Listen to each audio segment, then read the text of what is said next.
ये कहानी सुंदरवन जंगल की है। जंगल में इन दिनों भोजन की बहुत कमी हो गई थी। इसीलिए जंगल के सब पक्षी बहुत परेशान और दुखी थे। उसी जंगल में चील भी रहती थी, जिसके घर के बाहर एक आम का पेड़ था और उस पेड़ पर बहुत सारे आम लगे थे। परंतु वो चील बहुत जालिम थी। वो किसी भी पक्षी को आम खाने नहीं देती थी। टूनी चिड़िया भी अपने घोंसले में भूखी बैठी थी। हे मालिक, अगर ऐसा ही चलता रहा तो हम तो भूखे ही मर जाएंगे। मैंने 3 दिनों से कुछ भी नहीं खाया है, इसीलिए आज मुझे बहुत कमजोरी महसूस हो रही है। मेरा शरीर काम नहीं कर रहा। टूनी चिड़िया के घोंसले के ऊपर से वही चील जा रही थी। तभी उस चील का चश्मा नीचे गिर जाता है और वो चश्मा सीधा टूनी चिड़िया के घोंसले में गिरता है। हे भगवान, मेरा चश्मा कहाँ गिर गया?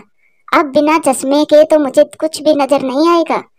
अब बिना चश्मा के तो मुझे कुछ भी नजर नहीं आएगा और मुझे तो मेरा चश्मा भी नहीं दिखाई दे रहा। मैं ऐसा करती हूँ, धीरे धीरे अपने घर चली जाती हूँ। ये चश्मा तो चील दी का है। मैं ऐसा करती हूँ, ये चश्मा उन्हें दे आती हूँ। वैसे भी ये चश्मा मेरे किस काम का है। और फिर टूनी चिड़िया वो चश्मा लेकर चील के पास पहुंच जाती है। अरे भाई, कौन है मेरे घोंसले के पास? कहीं कोई मेरे आम तो नहीं चुरा रहा? चील दी, मैं हूँ टूनी चिड़िया और कोई भी आपके आम नहीं चुरा रहा। चील दी, मुझे आपका चश्मा मिला था, मैं वही आपको देने आई हूँ। मेरा चश्मा लाओ लाओ चिड़िया, वैसे भी बिना चश्मा के मुझे कुछ भी नजर नहीं आ रहा। ये लो चील दी, आपका चश्मा। टोनी चिड़िया, आपका बहुत बहुत धन्यवाद। मैंने तो सोचा था कि अब मेरा चश्मा कभी भी नहीं मिलेगा। आप बहुत अच्छी हो। आपने मेरा चश्मा लौटाया है, तो मांगो, क्या मांगना चाहती हो? मैं भी तुम्हें कुछ देना चाहती हूँ। चील दी, मैं 3 दिन से बहुत भूखी हूँ और आपको तो पता है जंगल में भोजन भी नहीं मिल रहा। अगर आप मुझे एक आम खाने के लिए दे देंगी तो मेरा कुछ दिन और निकल जाएंगे। ये लो आम, और हाँ, जब खत्म हो जाए तो फिर आकर आम ले जाना। मैं तुमसे बहुत खुश हूँ। फिर टूनी चिड़िया वो आम लेकर अपने घोंसले में चली जाती है और उसके पीछे पीछे कालू कौवा भी आम देखकर आ जाता है। टूनी चिड़िया, तुम ये आम कहाँ से लेकर आई हो? जंगल में तो सिर्फ एक ही आम का पेड़ है, और वो भी उस जालिम चील का। वो तो किसी को भी आम खाने नहीं देती। कालू भैया, चील दी का चश्मा खो गया था और वो मुझे मिल गया। मैं जब उन्हें चश्मा देने गई तो मुझे आम दे दिया खाने को, और ये भी कहा कि और भी ले जाना। ये सुनकर कालू कौवा तो बहुत जल भुन जाता है।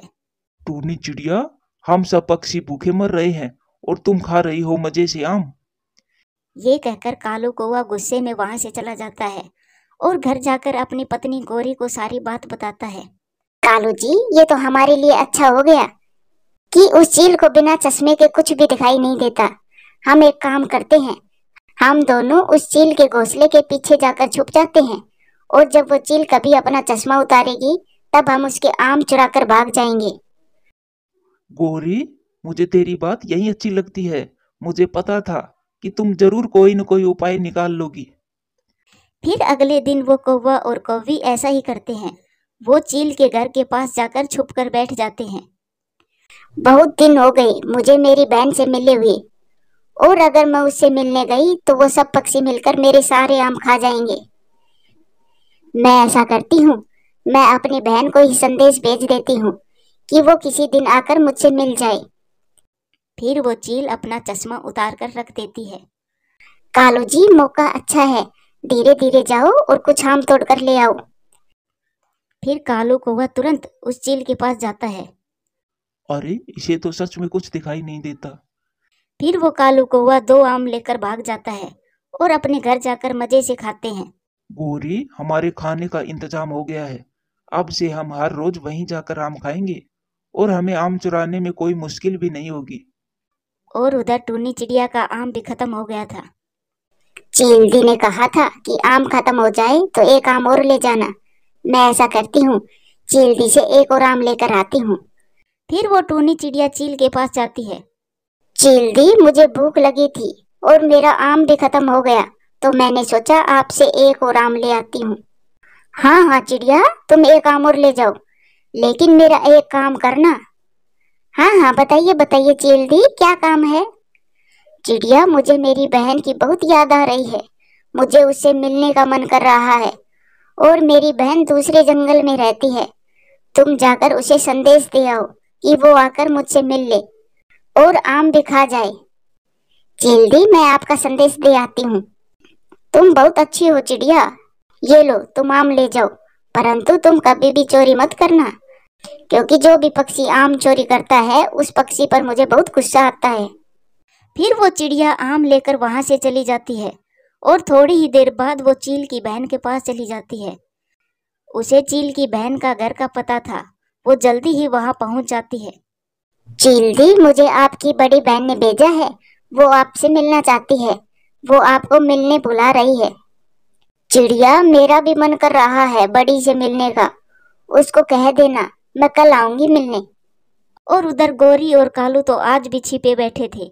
जैसे ही वो चील अपना चश्मा उतारती है, गोरी कालू से कहती है, कालू जी, एक दो आम खाने से मेरा पेट नहीं भरता, इसीलिए आप आज ज्यादा आम ले आना। कालू कौवा फिर से आम चुरा कर भाग जाता है। टूनी चिड़िया अपने घोंसले में बैठकर आम खा रही थी कि रोकी कबूतर वहां आ जाता है। चिड़िया, मुझे भी भूख लग रही है, थोड़ा आम मुझे भी खाने को दो। ये लो रोकी भैया, आप भी आम खाओ। रोकी भैया, मैंने देखा कि कौवे चील के आम चुरा कर भाग रहे थे। चील को पता चल गया तो वो उन दोनों को बहुत मारेगी। चिड़िया, तुम चिंता क्यों कर रही हो? उनको कौन सी पहली बार मार पड़ेगी?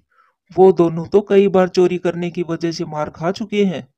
फिर भी वो दोनों अपनी हरकतों से बाज नहीं आते। कालू जी, रोज रोज चोरी करने से अच्छा है कि हम आज ही जाकर सारे आम तोड़ लाते हैं और फिर मेरी माँ वाले जंगल में जाकर मजे से खाएंगे। हाँ गौरी, मैं भी ऐसा ही सोच रहा था। हम कल ऐसा ही करेंगे। फिर अगले दिन चील की छोटी बहन चील से मिलने आ जाती है। छोटी, मेरा बहुत मन हो रहा था तुमसे मिलने का, इसीलिए मैंने चिड़िया के हाथ संदेश भेजा था। दीदी, मेरा भी आम खाने का मन कर रहा था और आपसे मिलना भी चाहती थी। छोटी, तुम थोड़ी देर यहीं बैठो, मैं नदी से पानी पीकर आती हूँ, फिर हम दोनों मिलकर आम खाएंगे। फिर वो चील नदी पर पानी पीने चली जाती है और हर रोज की तरह कौवे भी वहां आ जाते हैं। कालू जी, आज तो चील बिना चश्मा के ही बैठी है। मुझे तो लगता है उनका चश्मा कहीं खो गया है। कालू और गौरी को ये नहीं पता चलता कि ये चील तो उसकी छोटी बहन है। बड़ी तो नदी से पानी पीने गई है। तो फिर गौरी, आज तो हम सारे ही आम तोड़ लेंगे।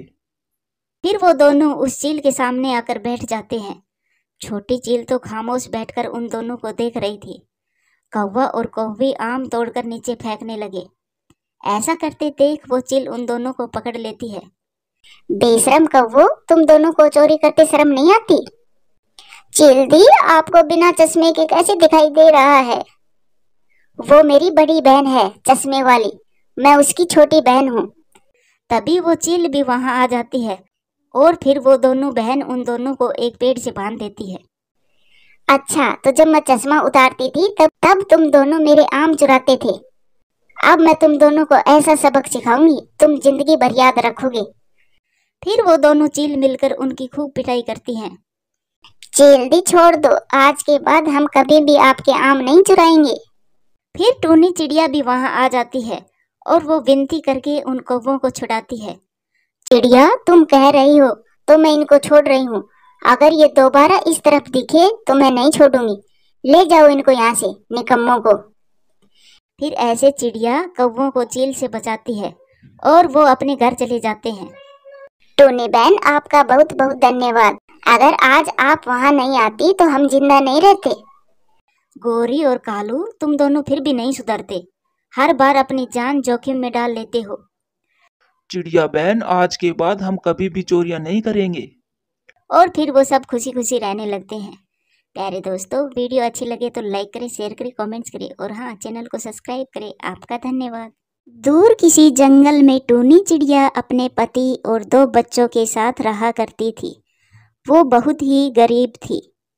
कुकू, मैंने कहा ना, ये मेरा लड्डू है, आप मुझे दे मेरा लड्डू।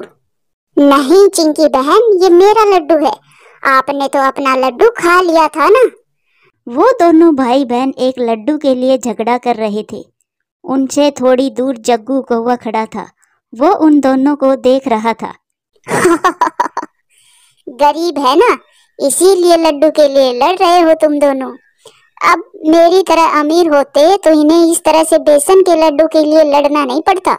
चिंकी और कुक्कू, मेरे पापा मेरे लिए देसी घी के मोतीचूर के लड्डू लेकर आए हैं।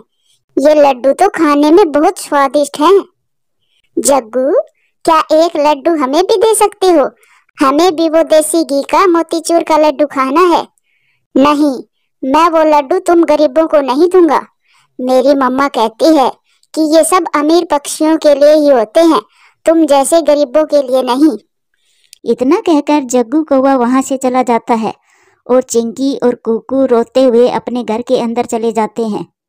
मम्मा, मम्मा, वो जग्गू है ना, आज देसी घी के मोतीचूर के लड्डू खा रहा था और आपको पता है वो हमें कितना ज्यादा चिढ़ा रहा था। उसने हमें एक भी लड्डू नहीं दिया खाने को। मम्मा, हमें भी मोतीचूर के लड्डू खाने हैं। चिंकी बेटा और कुक्कू, आप दोनों समझदार हो ना। तुम्हारे पापा की इतनी कमाई नहीं है कि वो तुम्हें मोतीचूर के लड्डू खिला सके, और ये बेसन का लड्डू भी उन्हें प्रसाद के रूप में ही मिला था। मम्मा, आप हमेशा से यही कहती हो, हमें कुछ भी अच्छा नहीं खिलाती हो। नहीं खाना ये बेसन का लड्डू, हम यहाँ से जा रहे हैं। फिर वो दोनों भाई बहन रोते हुए वहां से चले जाते हैं। तभी वहां उनका पापा रॉकी कबूतर आ जाता है। क्या हुआ टूनी, दोनों बच्चे रोते हुए बाहर क्यों गए हैं? कोई बात है क्या? कुछ नहीं जी, वो गोरी बहन का बेटा है ना जग्गू, वो मोतीचूर का लड्डू खा रहा होगा, तो उनको देखकर इनका भी मोतीचूर का लड्डू खाने का मन कर रहा था। जी, अब मैं कैसे समझाऊं इनको? टूनी, अपने बच्चों को इतनी छोटी छोटी चीजों के लिए तरसता देख मेरा दिल बहुत दुखता है, लेकिन मैं कर भी क्या सकता हूँ। टूनी, ये लो पालक और साग, जल्दी से खाना बना लो, मुझे बहुत जोरों की भूख लग रही है। आज भी आप ये पालक ही ले आए। रोज रोज ये पालक खाकर बच्चे ऊब गए हैं। पालक को देखते ही दोनों मुंह बनाएंगे। टूनी, तुम तो जानती हो ना कि मैं ये साग और पालक की खेती ही करता हूँ, और उन्हें बेचकर जो पैसा मिलता है उनसे ही घर का खर्चा चलता है। अब हमारे पास इतने पैसे नहीं है कि हम महंगा महंगा खाना खा सके। ये सब देखकर रॉकी कबूतर को दुख तो बहुत होता था, और वो ये भी जानता था कि रोज रोज घास फूस खाकर किसी का गुजारा नहीं हो सकता। लेकिन गरीबी के चलते उन दोनों के पास कोई और चारा भी नहीं था। फिर अगले दिन, सेब ले लो, सेब ले लो, मीठे मीठे सेब ले लो, मीठे मीठे रसीले सेब ले लो। अंकल, ये सेब कितने रुपए के हैं? बेटा 100 रुपए किलो है, 1 किलो तोल दूं? हाँ हाँ अंकल, 1 किलो सेब दे दो। नहीं नहीं भैया, सेब मत तोलना। दिला दो ना मम्मा सेब, बहुत मन कर रहा है सेब खाने का। देखो ना, ये सेब कितने लाल लाल और रसीले हैं। बेटा, मेरे पास पैसे नहीं है कि मैं तुम्हें ये सेब दिला दूं, इसीलिए चुपचाप घर के अंदर चलो दोनों। टूनी चिड़िया डांटकर अपने दोनों बच्चों को घर के अंदर ले आती है और अपना बनाया हुआ साग पालक उन्हें खिलाने लगती है। मम्मा, हमें ये नहीं खाना। आप रोज रोज ये घास बनाकर रख देती हो, हमें नहीं खाना। बेटा, ऐसे खाने का अपमान नहीं करते। तुम्हें पता है, किसी को ये घास फूस भी खाने को नहीं मिलता, वो खाने को तरसते हैं। मम्मा, जो पक्षी तरसते हैं आप उन्हीं को दे दो, लेकिन हम नहीं खाएंगे ये घास फूस। अपने बच्चे को खाने के लिए रोता देख टूनी चिड़िया को अपने मन ही मन में बहुत दुख होता था, लेकिन वो जानती थी कि अपने बच्चों को ऐसी चीज़ों के लिए तरसता देखने के अलावा वो कुछ कर भी नहीं सकती थी। समय गुजरता रहा, वो घास फूस खाकर ही अपना गुजारा करते रहे। एक दिन, आज तो मम्मा ने बहुत बढ़िया समोसे बनाए हैं। ये आलू और पनीर के समोसे खाने में बहुत ही स्वादिष्ट हैं। मिंकी, अब तो मैं हर छुट्टी वाले दिन मम्मा से यही समोसे बनवाया करूंगा। चलो अब जल्दी से समोसे खा लेते हैं, वरना ठंडे हो जाएंगे। मिंकी और जग्गू, तुम दोनों ये क्या खा रहे हो?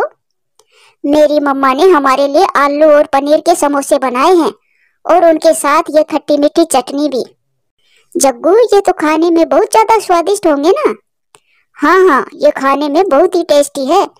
काश तुम दोनों भी हमारी तरह समोसे खा पाते। दोनों, हमें भी एक समोसा दे दो, हमारा भी समोसा खाने का मन कर रहा है। हमारी मम्मा तो हमारे लिए कुछ भी नहीं बनाती, लेकिन तुम्हारी मम्मा तुम्हारे लिए कितना अच्छा अच्छा पकवान बनाती है। कुकू, हम तुम्हें समोसा दे तो देते, लेकिन वो क्या है ना, अगर आप दोनों ने समोसे खा लिए और तुम्हारा दोबारा खाने का मन हुआ तो तुम्हारी मम्मा तो समोसा बनाएगी नहीं। इससे अच्छा है कि तुम ये समोसे खाओ ही नहीं। अब जाओ यहाँ से, हमारे समोसों को नजर मत लगाओ, हमें समोसे खाने दो। फिर वो दोनों जग्गू और मिंकी वो समोसे खाने लगते हैं। उनको समोसा खाता देख कुक्कू और चिंकी के मुंह में पानी आ जाता है। फिर वो तुरंत अपने घर आते हैं। मम्मा, आज आप हमारे लिए समोसे बनाओ ना। आपको पता है, जग्गू और मिंकी की मम्मा ने उनके लिए पनीर और आलू के समोसे बनाए हैं। मम्मा प्लीज, आप हमारे लिए भी समोसे बनाओ ना। हम दोनों एक एक ही समोसा खाएंगे। प्लीज मम्मा, हमारे लिए भी बना दो ना। ठीक है बच्चों, अब रोना बंद करो। आज तुम्हारी मम्मा तुम्हारे लिए समोसा जरूर बनाएगी। अपनी मम्मा की बात सुनकर कुक्कू और चिंकी बहुत खुश होते हैं और बाहर खेलने के लिए चले जाते हैं। फिर टूनी चिड़िया घर में रखे पालक और साग को अच्छे से पीस लेती है और घर में रखे थोड़े से आटे में मिलाकर गूंद लेती है और फिर उनको समोसे के आकार में बना देती है। ये क्या मम्मा, ये तो मुझे घास के समोसे लग रहे हैं। बेटा, भले ही ये आपको घास के समोसे लग रहे हैं, लेकिन आप इन्हें एक बार खाकर तो देखिए। टूनी चिड़िया के कहने पर वो घास के बने समोसे खाने लगते हैं। अरे वाह मम्मा, ये घास के समोसे तो खाने में बहुत ही ज्यादा स्वादिष्ट है। ऐसे समोसे तो मैंने कभी भी नहीं खाए। हाँ मम्मा, सच में बहुत अच्छे समोसे हैं। ऐसे समोसे तो मिंकी और जग्गू ने भी नहीं खाए होंगे। कितने समय के बाद इतना अच्छा खाने को मिल रहा है। टुन्नी, आपके हाथों में तो जादू है। ये समोसे तो बहुत ही ज्यादा स्वादिष्ट लग रहे हैं। टुन्नी, मेरी मानो तो आप इन्हें बाजार में भी बेचना शुरू कर दें। क्या पता पक्षियों को ये पसंद आ जाए और वो ये खाने लगे और हमारी कमाई होने लगे। हाँ हाँ मम्मा, आप इन्हें बाजार में बेचना शुरू कर दो और एक के साथ एक फ्री देना। फिर देखना कैसे ग्राहक आपके पास चले आएंगे। सबकी बात सुनकर टूनी चिड़िया को ये आइडिया अच्छा लगता है और वो अगले दिन से ही जंगल में अपनी समोसों की दुकान लगा लेती है। अरे ये क्या, एक समोसे के साथ एक समोसा फ्री? लेकिन ये कैसे समोसे हैं? मुझे तो ये घास के समोसे लग रहे हैं। ये देखने में घास के समोसों की तरह है, लेकिन आप एक बार खाकर तो देखिए, आपको खाने में बहुत अच्छे लगेंगे। फिर वो चिड़िया वो समोसा खाने लगती है। अरे वाह, इसके अंदर तो साग और पालक है। ये समोसे तो सच में बहुत बढ़िया है। ऐसे समोसे तो मैंने पहले कभी भी नहीं खाए। ऊपर से हेल्दी भी है पालक और साग की वजह से। आप तो मुझे 2 समोसे और दे दीजिए। फिर टूनी चिड़िया 2 समोसे और देती है। अब धीरे धीरे टूनी चिड़िया की दुकान पर भीड़ जमा होने लगती है, जिससे टूनी चिड़िया की कमाई अच्छी होने लगती है और उनके घर की हालत भी धीरे धीरे ठीक होने लगती है। जहाँ एक और रॉकी कबूतर साग और पालक की खेती करता और दूसरी तरफ टूनी चिड़िया उनके समोसे बनाकर बेचती। और समय के साथ टूनी चिड़िया और भी तरह के समोसे बनाने लगती है। अब धीरे धीरे उनकी घर की हालत बहुत अच्छी हो जाती है और वो सब खुशी खुशी रहने लगते हैं। प्यारे दोस्तों, वीडियो अच्छी लगे तो लाइक करें, शेयर करें, कमेंट्स करें और हाँ, चैनल को सब्सक्राइब करें। आपका धन्यवाद।